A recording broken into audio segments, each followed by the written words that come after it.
एक बेटी है नाथ हमारी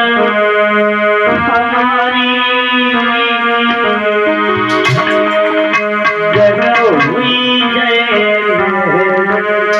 तुम्हारी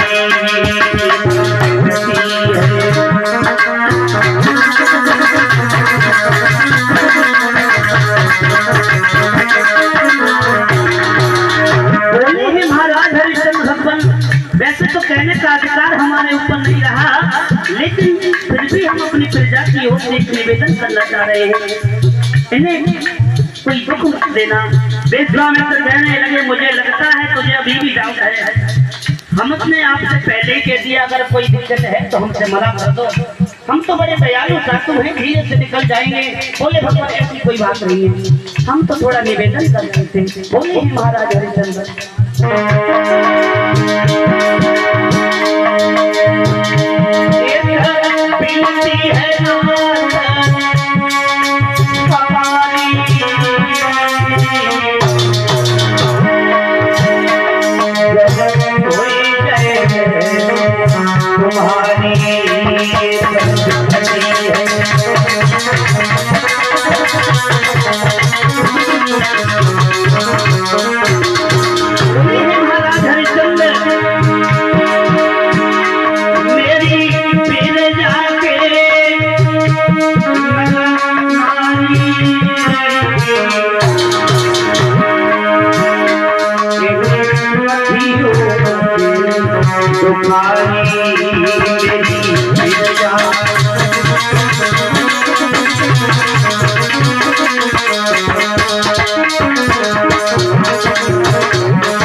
आज विश्वामित्र कहने लगे, हम सुखी राखे चाहे दुखी राखे, तुम्हें क्या मतलब?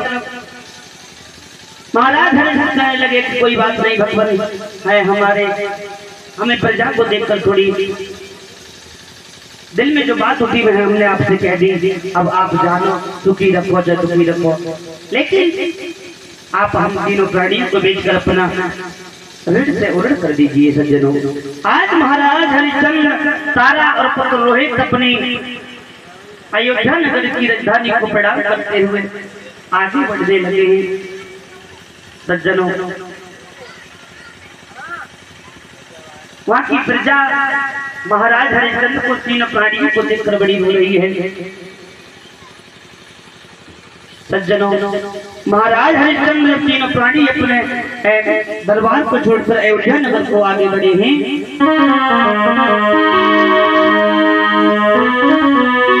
छोड़ चले रजधानी, अपनी छोड़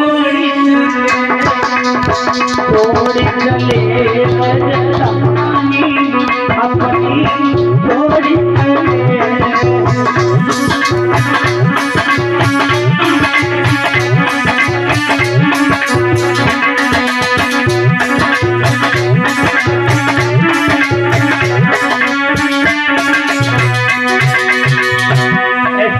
सज्जनों, जब महाराज हरिश्चंद्र आगे बढ़े हैं अपनी पत्नी और पुत्र के साथ, और उनके साथ विश्वामित्र हैं, लेकिन प्रजा की नेत्रों से अस्त्रधारा नहीं हो रही है। सज्जनों, लेकिन धर्म की खातिर सबको छोड़ने के लिए तैयार हो गए महाराज हरिश्चंद्र।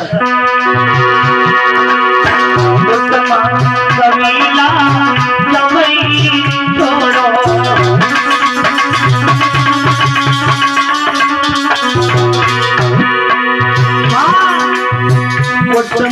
कबीला सबई छोड़ो,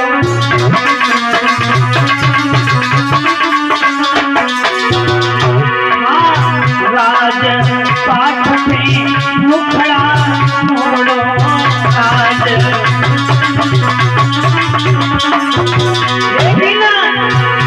अरे तेज भक्ति की पानी अपनी छोड़ चले, छोड़ चले रजधानी, अपनी छोड़ चले।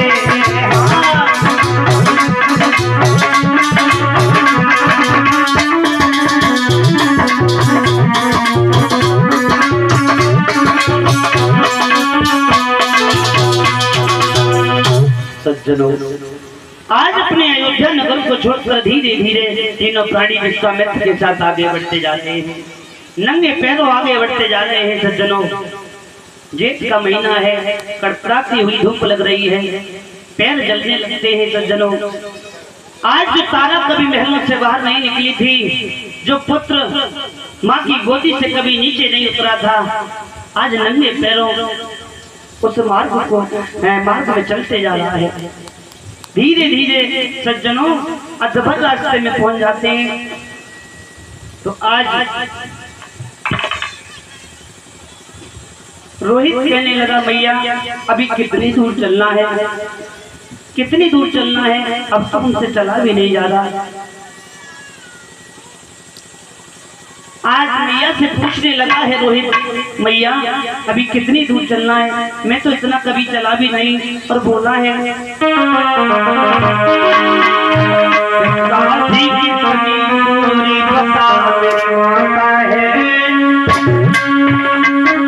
बोला, मैया अभी कितनी दूर चलना है।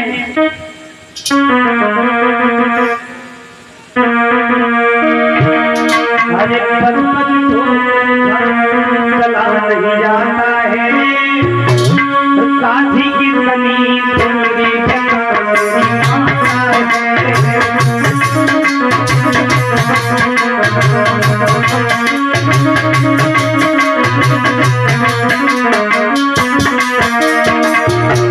बोला है भैया अब मैं क्या करूं। कहने के लिए तो मैंने कह दिया हम आपके साथ चलने के लिए तैयार हैं, लेकिन अब मेरा शरीर ये काम नहीं कर रहा, पैर जल रहे हैं, पैरों पे छाले पड़ रहे हैं। मैया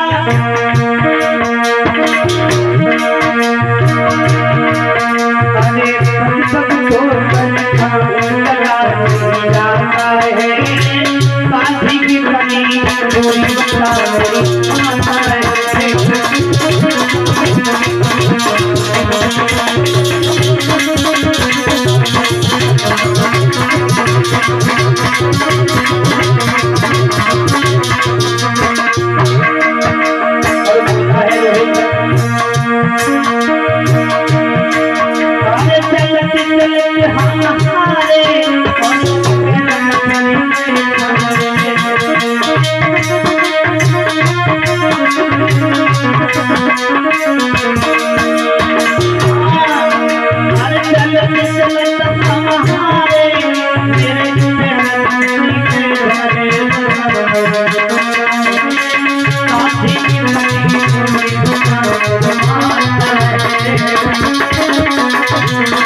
सज्जनों, आज मैया ने अपने पुत्र की बात को सुना तो आज महाराज हरिश्चंद्र से कहा, भगवान पुत्र पर चला नहीं जा रहा, इस पर बेहोशी आती जा रही है, भगवान थोड़ी देर विश्राम कर लो। महाराज हरिश्चंद्र कहते हैं, तारा थोड़ा धैर्य धारण और करो, पुत्र को गोदी में उठा लो, धीरे धीरे आगे बढ़ो। आज धीरे धीरे थोड़ी कोशिश करने के बाद थोड़े आगे और बढ़े हैं। सज्जनों, इधर विश्वामित्र ने मन में विचार किया कि इनको प्यास लग रही होगी, इन्हें पानी पिला दिया जाए तो हमारी जीत हो जाएगी। आज महाराज हरिश्चंद्र से विश्वामित्र ने कहा, आप जल पी लीजिए। सज्जनों, हरिश्चंद्र बोले, भगवान आपका जब तक ऋण हमारे सिर पे है हम पानी नहीं पिएंगे, तारा से पूछ लो। तारा ने भी मना कर दिया है। इधर जब रोहित से पूछा है, तेरे माता पिता तो बड़े निर्दयी हैं, उनको तो कोई दया है ही नहीं, लेकिन हमें कुछ दया है, इसलिए हम आपके पास आए हैं, प्यास लगी हो तो पानी पी लो। आज रोहित कहने लगे, विप्रवर आप बड़े ज्ञानी हो, दुनिया में भ्रमण करने वाले हो, आप ऐसी बातें क्यों कर रहे हो। रोहित बोला है विश्वामित्र से,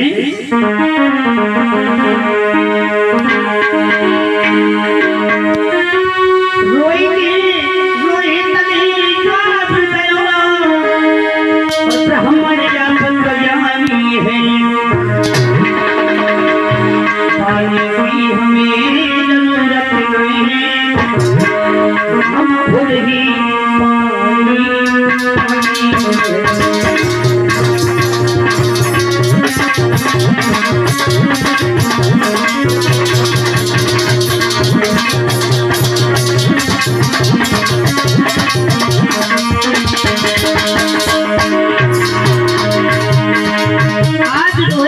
सुंदर जवाब दिया है विश्वामित्र को विप्रवर।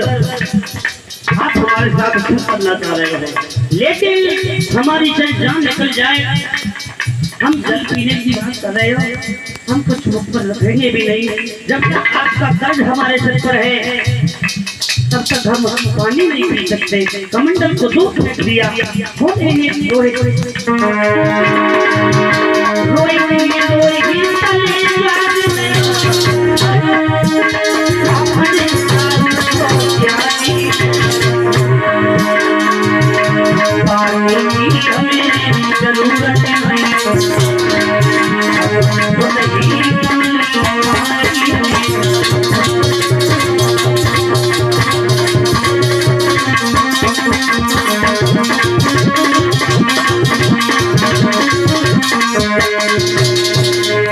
सज्जनों, आज विश्वामित्र कहने लगे ठीक है, हमें तो थोड़ी दया आई कि जल पी लेगा, हमें क्या करना, मर जा, चल आगे।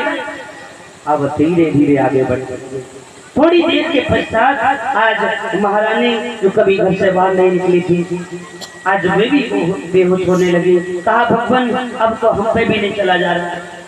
आज महाराज हरिचंद्र तारा को समझाते हैं, तारा काशी नगरी थोड़ी दूर रह गई है, थोड़ा और धैर्य धारण करो, थोड़ी हिम्मत और बांधो, अभी थोड़ी देर के बाद हमारी ये सीमा समाप्त हो जाएगी।